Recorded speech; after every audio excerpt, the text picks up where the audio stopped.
Hi everyone. So this is day 2 in Dubai. Actually, আমাদের তো last day বলতে হবে. And look who we have. Hi. Tada! তো আমরা একসঙ্গে বেরিয়েছি শপিং করতে। দুবাই ইন্টারন্যাশনাল ফিল্ম ফেস্টিভ্যাল, সারা দেশের বহু অভিনেতা অভিনেত্রী এই অনুষ্ঠানে যোগ দিয়েছিলেন। বাংলা ফিল্ম ইন্ডাস্ট্রিরও একাধিক তারকা যোগ দিয়েছিলেন এই অনুষ্ঠানে।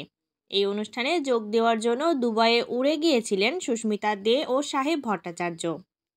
স্টার জলসার কথা ধারাবাহিকের জন্য বিশেষ পুরস্কারে পুরস্কৃত হলেন এই জুটি। খুব সম্ভবত চলচ্চিত্র পুরস্কারের মঞ্চে এই প্রথম কোনো ধারাবাহিকের জুটিকে পুরস্কৃত করা হলো। সিরিয়ালের বিপুল জনপ্রিয়তার কথা মাথায় রেখে এই সিদ্ধান্ত নিয়েছেন কর্মকর্তারা।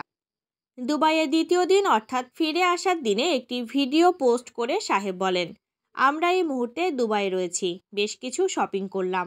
তবে যে কথাটা আমাদের আপনাদের বলা সেটা হলো আমরা কথা ধারাবাহিক থেকে যে এইভাবে রিপ্রেজেন্ট করতে পারবো তা স্বপ্নেও ভাবিনি।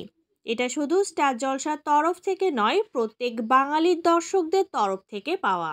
সাহেব আরও বলেন, যেখানে বাংলা ছবিকে সম্মান দেওয়া হচ্ছে, বড় পর্দার কলাকুশলীদের সম্মান দেওয়া হচ্ছে, সেখানে ছোট পর্দার দুই শিল্পীকেও যেভাবে সম্মান দেওয়া হলো সেটা দেখে সত্যিই আমি আপ্লুত।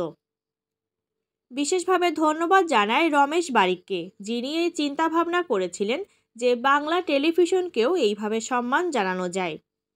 So we are really grateful and thank you so much for all the love, all the appreciation. এরকম ভাবে এই ভালোবাসা আছে বলেই আমাদের হার্ড ওয়ার্কটা আরো চলতে থাকবে and hope to see you guys soon. Take care.